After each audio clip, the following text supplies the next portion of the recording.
세상에서 가장 억울한 일이 뭔지 아십니까? 나에게 상처 준 그 사람은 두 다리 뻗고 코까지 골며 잘 자는데, 정작 피해자인 나는 분하고 억울해서 뜬 눈으로 밤을 지새운다는 겁니다. 도대체 왜? 잘못은 그 사람이 했는데 지옥은 내가 살아야 합니까? 만약 오늘 밤도 그 사람 생각에 치가 떨려 잠 못 드신다면 잘 오셨습니다. 오늘 저는 여러분을 그 억울함의 지옥에서 꺼내드릴 유일한 열쇠를 드리려 합니다. 이 방법을 모르면 여러분은 죽을 때까지 그 사람을 미워하는데 내 남은 인생을 허비하게 될지도 모릅니다. 내 인생을 망친 사람에게 할 수 있는 가장 우아하고 확실한 복수, 그리고 내 마음의 평화를 되찾는 법.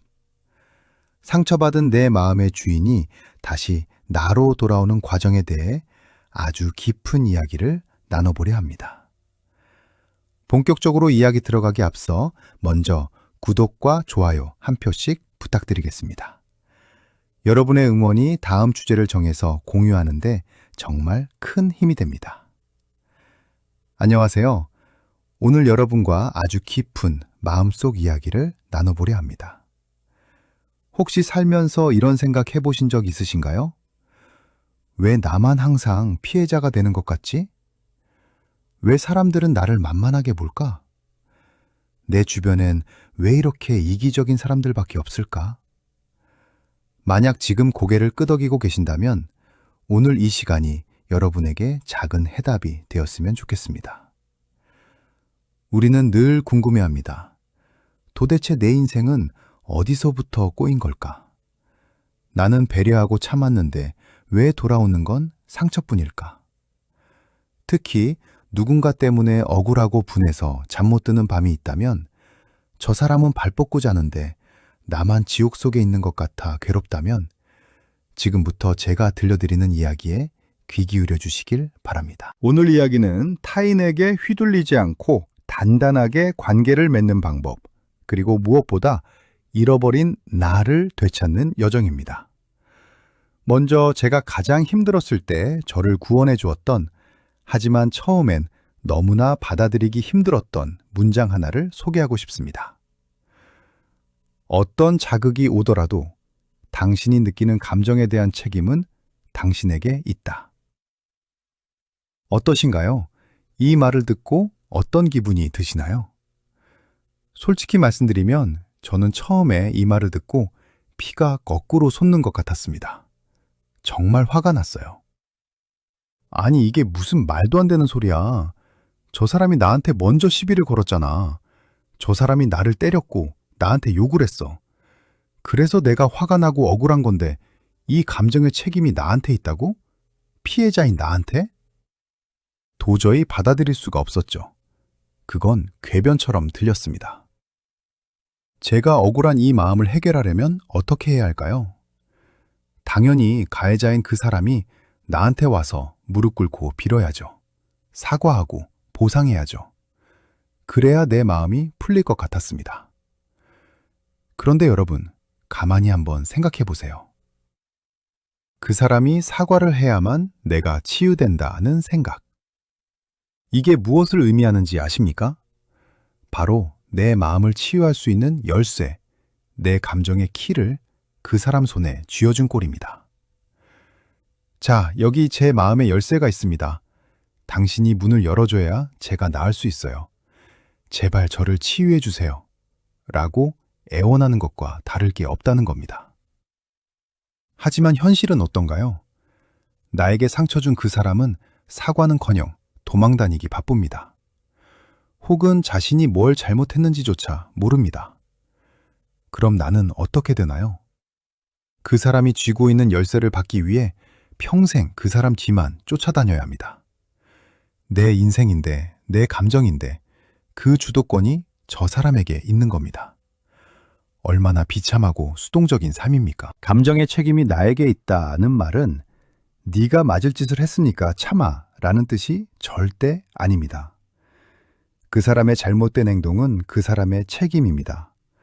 하지만 그 자극을 받고 난 뒤 내 안에서 일어나는 이 고통, 슬픔, 분노라는 감정을 어떻게 다루고 치유할 것인가. 이것만큼은 그 누구도 아닌 내가 결정해야 한다는 뜻입니다. 그래야 내가 내 삶의 주인이 될 수 있으니까요. 제가 왜 이렇게까지 피해자라는 생각에 갇혀 있었는지 제 과거 이야기를 조금 해드려야 할 것 같네요. 저는 어릴 때 소위 말하는 학대 가정에서 자랐습니다. 학대라는 단어가 참 아프지만 달리 표현할 길이 없네요. 부모님은 떨어져 사셨고 아버지는 화가 나면 그 분노를 풀 대상이 필요했습니다. 그리고 그 역할은 주로 제 몫이었죠. 가정마다 보이지 않는 역할이 있다고 하죠. 제 역할은 화풀이 대상이었습니다. 한 번은 이런 적이 있어요. 집에 기계가 하나 고장났는데 아버지가 "이거 누가 했어?" 라고 소리치셨어요. 사실 오빠가 그랬을 수도 있고 그냥 고장났을 수도 있는데 저는 저도 모르게 "제가 그랬어요" 라고 말했습니다. 왜 그랬을까요? 어린 마음에 내가 총대를 매지 않으면 오빠가 너무 많이 혼날 것 같았거든요. 아니면 그냥 내가 빨리 혼나고 끝내는 게 이 집안의 시끄러운 상황을 정리하는 길이라고 믿었던 것 같아요. 그게 제 생존 방식이었던 거죠. 그렇게 어른이 되었습니다. 결혼을 하고 아이를 낳아 엄마가 되었죠. 그런데 아이를 키우다 보니 잊고 살았던 어릴 적 기억들이 유령처럼 되살아나는 겁니다. 내 아이가 10살, 11살이 되어 해맑게 웃고 떠드는 모습을 보는데 사랑스러우면서도 한편으론 알 수 없는 분노가 치밀어 올랐습니다. 왜 나는 저 시절이 없었지? 왜 나는 저 나이에 아빠 눈치를 보며 벌벌 떨었지? 아버지에 대한 원망이 걷잡을 수 없이 커졌습니다. 몇 년 동안 아버지를 찾아가지도 않았어요. 마음속에선 매일 아버지를 비난하고 탓하며 지옥을 살았죠. 그때 저에게 대화를 가르쳐 주셨던 선생님께 물었습니다. 선생님, 제 감정의 책임이 저한테 있다고요? 그럼 이 억울함을 풀기 위해 제가 도대체 어디에 집중해야 합니까? 저는 저를 때린 아버지만 보이는데요. 선생님은 제게 아주 중요한 질문을 던지셨습니다. 재현 씨, 그 당시 어린 당신에게 정말 중요했던 게 뭡니까? 그 질문을 듣고 곰곰이 생각했습니다. 그때 나에게 필요했던 것, 그건 안전한 공간이었습니다. 내가 맞아 죽을까봐 걱정하지 않아도 되는 안전함, 그리고 따뜻한 사랑이었습니다. 신체적으로 보호받고 정서적으로 존중받는 것, 사랑, 돌봄, 안전, 존중, 이 네 가지가 제 어린 시절엔 완전히 결핍되어 있었던 겁니다.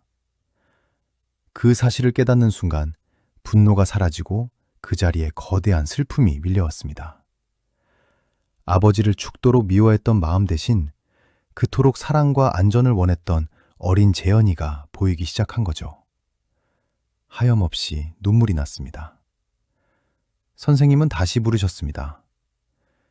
지금이라도 네 삶의 그 욕구를 채우기 위해 넌 무엇을 할 수 있니? 저는 결심했습니다. 내 어린 시절은 되돌릴 수 없지만 적어도 내 아들에게만큼은 그 욕구를 채워주는 엄마가 되자. 그리고 또 하나, 나 자신에게도 그런 부모가 되어주자. 저녁에 세수를 하고 거울을 볼 때 제 눈을 바라보며 말해주기 시작했습니다. 재현아, 너 오늘 참 수고했어. 잘 살았어. 안전해. 괜찮아. 여러분, 이게 별것 아닌 것 같죠? 저도 처음엔 믿지 않았습니다. 고작 이런다고 내 상처가 나아질까? 그런데 놀랍게도 내가 나를 돌보고 내 결핍을 스스로 채우기 시작하자 어느 순간 아버지로부터 자유로워졌습니다. 아버지가 사과하지 않아도, 아버지가 변하지 않아도 내가 괜찮을 수 있다는 걸 발견한 겁니다. 상처를 안고 수동적으로 왜 나한테 그랬어? 라고 울부짖던 삶에서 스스로 나를 위로하고 일으켜 세우는 능동적인 삶으로 바뀐 것이죠. 이것이 바로 감정의 책임을 내가 진다는 의미입니다. 물론 압니다. 너도 한번 당해봐라 그런 말이 나오나 라고 하실 수 있어요. 저도 그랬으니까요. 억울함을 잊으려는 게 아닙니다. 그 사람을 용서하라는 것도 아닙니다. 그 사람은 나쁜 사람이 맞습니다. 다만 저 사람은 나쁜 놈이야 라는 생각에서 멈추면 우리는 영원히 피해자로 남습니다. 거기서 한 걸음만 더 깊이 들어가 보자는 겁니다. 저 사람의 행동 때문에 훼손된 나의 중요한 가치는 무엇인가? 내가 저 상황에서 정말 원했던 것은 무엇인가? 상사가 나를 무시하는 말을 했을 때 저 상사 진짜 꼰대네 라고 욕하고 끝내는 대신 나는 존중받는 것이 정말 중요한 사람이구나. 내 의견이 존중받기를 원했구나 라고 내 욕구를 알아차리는 것. 친구가 약속을 어겼을 때 너는 왜 이렇게 이기적이니? 라고 비난하는 대신 나는 너와의 연결과 신뢰를 중요하게 생각했구나 라고 내 마음을 들여다보는 것. 이것이 진짜 대화의 시작입니다. 말을 유창하게 하고 상대를 내 뜻대로 조종하는 게 대화를 잘하는 게 아닙니다. 진짜 대화를 잘하는 사람은 세 가지 특징이 있습니다. 첫째, 내 감정의 원인을 남 탓으로 돌리지 않고 내 욕구에서 찾습니다. 둘째, 내가 부탁을 했을 때 상대가 거절할 권리가 있다는 걸 인정합니다. 셋째, 내 생각, 비난, 판단에 머무르지 않고 내 욕구, 원하는 것에 머무릅니다. 그래서 이런 사람들은 불편한 말도 솔직하고 담백하게 합니다. 너 이기적으로 굴지 마. 대신 이렇게 말합니다. 친구야, 네가 그렇게 행동하니까 내가 좀 무시당하는 기분이 들어서 속상해. 나는 우리 관계에서 서로 존중하는 게 정말 중요하다고 생각하거든. 내 진짜 욕구를 말하면 신기하게도 상대방과 연결될 가능성이 훨씬 높아집니다. 내가 무시당했다는 말엔 상대가 반발할 수 있지만 나는 존중이 필요하다는 말엔 반발하기 어렵거든요. 자, 이제 우리 일상에서 가장 어려운 부분, 바로 거절에 대해 이야기해 볼까요? 우리는 왜 거절을 못할까요? 거절하면 관계가 깨질까봐, 내가 나쁜 사람이 될까봐 두려워서죠. 그래서 원치 않는 예스를 남발합니다. 제가 재미있는 하지만 슬픈 예시 하나를 들어드릴게요. 어느 팀장님이 팀원에게 묻습니다. 김대리, 내장탕 좋아해? 사실 김대리는 내장탕을 정말 싫어합니다. 징그럽고 냄새도 못 맡겠어요. 그런데 팀장이 물어보니까 관계를 생각해서 이렇게 말합니다. 네, 잘 먹습니다. 그날 점심은 내장탕이었습니다. 억지로 꾸역꾸역 먹었죠. 문제는 그 다음부터입니다. 팀장님은 김대리가 내장탕을 좋아하는 줄 알고 내장탕이 먹고 싶을 때마다 김대리를 데려갑니다. 김대리, 오늘 날씨도 굿인데 내장탕 콜? 김대리는 속으로 욕을 합니다. 저 팀장 진짜 눈치 없네. 왜 맨날 내장탕이야? 내가 만만한가? 그러다 어느 날 늘 가던 식당에 갔는데 그날따라 산채 비빔밥이 특선 메뉴로 나왔습니다. 원래 내장탕을 좋아했던 팀장님은 오늘은 비빔밥 먹을까? 할 수 있죠. 그런데 김대리는 오히려 아니요, 전 내장탕 먹겠습니다. 라고 합니다. 왜요? 지금까지 좋아하는 척 거짓말을 해왔으니까요. 김대리는 내장탕을 씹으면서 무슨 생각을 할까요? 동물 내장을 먹는 게 말이 돼? 끔찍해. 하면서 팀장님을 원망하겠죠? 자, 여기서 팀장님 입장이 되어봅시다. 팀장님은 나름대로 배려해서 좋아하냐고 물어봤고 좋아한다고 해서 사줬습니다. 밥 사주고 돈 쓰고 시간 썼는데 정작 김대리 마음속에선 눈치 없는 꼰대, 미개한 음식을 먹는 사람 취급을 당하고 있는 겁니다. 만약 이 사실을 알게 된다면 팀장님은 얼마나 상처받겠습니까? 차라리 싫다고 말하지 왜 사람을 바보로 만드나 싶지 않을까요? 우리가 명확하게 거절하지 않는 것, 거짓된 예스를 하는 것은 나를 괴롭히는 일일 뿐만 아니라 상대를 기만하는 일이기도 합니다. 팀장님, 챙겨주셔서 감사한데 제가 내장탕은 잘 못 먹습니다. 대신 오늘 순두부찌개 어떠세요? 처음에 이렇게 말했다면 김 대리는 내장탕 지옥에 빠지지 않았을 것이고 팀장님도 더 좋은 상사가 될 기회를 얻었을 겁니다. 그럼 어떻게 거절해야 관계도 지키고 나도 지킬 수 있을까요? 무조건 싫어요 라고 하는 게 능사는 아니잖아요. 거절에도 기술이 있습니다. 가장 좋은 방법은 상대의 욕구를 읽어주면서 대안을 제시하는 것입니다. 예를 들어 볼게요. 남편이 여보, 우리 오늘 설거지 좀 하자. 집이 너무 지저분해. 라고 합니다. 근데 나는 오늘 너무 피곤해서 손가락 하나 까딱하기 싫어요. 이때 그냥 싫어. 나 힘들어 죽겠어. 네가 좀 해. 라고 하면 싸움이 나겠죠. 이럴 때 1단계. 상대의 욕구를 먼저 읽어주세요. 그러네, 자기야. 집이 좀 깨끗했으면 좋겠구나. 내가 봐도 좀 지저분하긴 하다. 이렇게 말하면 상대방은 내 말이 그 말이야 하면서 일단 안심합니다. 내 말을 무시하지 않았으니까요. 그 다음 2단계. 나의 욕구와 상황을 솔직하게 말합니다. 그런데 여보, 내가 오늘 회사에서 일을 너무 많이 해서 지금 정말 쉬고 싶어. 에너지가 하나도 없네. 마지막 3단계. 대안을 제시하거나 협상합니다. 설거지는 내가 내일 아침에 일어나서 하면 안 될까? 아니면 자기가 설거지 해주면 내가 청소기를 돌릴게. 우리가 어떻게 하면 좋을까? 이건 단순한 거절이 아닙니다. 너의 부탁은 거절하지만 너의 욕구는 존중해. 그리고 우리 관계를 위해 다른 방법을 찾아보자. 라는 제안입니다. 이것이 바로 상호적인 관계입니다. 그런데 여러분, 이렇게까지 노력했는데도 안 통하는 사람들이 있습니다. 우리가 흔히 테이커라고 부르는 사람들입니다. 자신의 욕구가 세상에서 제일 중요한 사람들이죠. 내가 너의 욕구도 알겠는데 나는 지금 상황이 이러해서 힘들어.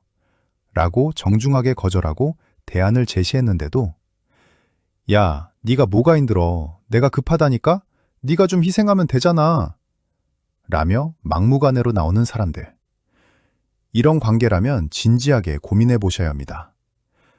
내가 이 사람의 무리한 요구를 다 들어주면서까지 이 관계를 유지할 가치가 있는가? 많은 분들이 착한 사람 컴플렉스나 죄책감 때문에 이런 관계를 끊지 못합니다. 내가 안 들어주면 저 사람이 상처받겠지? 내가 좀만 참으면 싸울 일 없잖아. 이걸 심리학에서는 복종 혹은 자기희생 스키마라고 합니다. 두려움이나 죄책감 때문에 나를 지워버리는 거죠. 하지만 기억하세요. 내가 나를 희생하고 헌신했는데 상대방은 그걸 당연하게 여기고 더 내놔, 더 해줘 라고 요구만 한다면 그건 사랑이 아닙니다. 착취입니다. 관계의 수명은 거기까지일 수 있습니다. 나의 거절을 존중하지 않는 사람, 나의 욕구를 무시하는 사람에게 계속 에너지를 쏟는 것은 밑빠진 독에 물붓기입니다. 그럴 땐 과감하게 끊어낼 용기가 필요합니다. 그것이 나를 살리는 길입니다. 오늘 긴 이야기를 나누었습니다. 어릴 적 상처받은 내면 아이를 달래는 법부터 내 감정의 주인이 되는 법, 그리고 건강하게 거절하고 관계를 맺고 끊는 법까지. 이 모든 이야기의 핵심은 결국 하나입니다. 내 인생의 운전대를 남에게 넘겨주지 말라는 것입니다. 누군가가 나에게 상처를 줬을 수 있습니다. 그건 내 잘못이 아닙니다. 하지만 그 상처를 안고 평생 피해자로 살 것인지, 아니면 스스로 치유하며 더 단단한 사람으로 성장할 것인지는 오롯이 나의 선택입니다. 억울함의 감옥에서 걸어 나오십시오. 그리고 이제부터는 당당하게 말하십시오. 나는 이게 필요해. 나는 그건 원하지 않아. 나는 존중받고 싶어.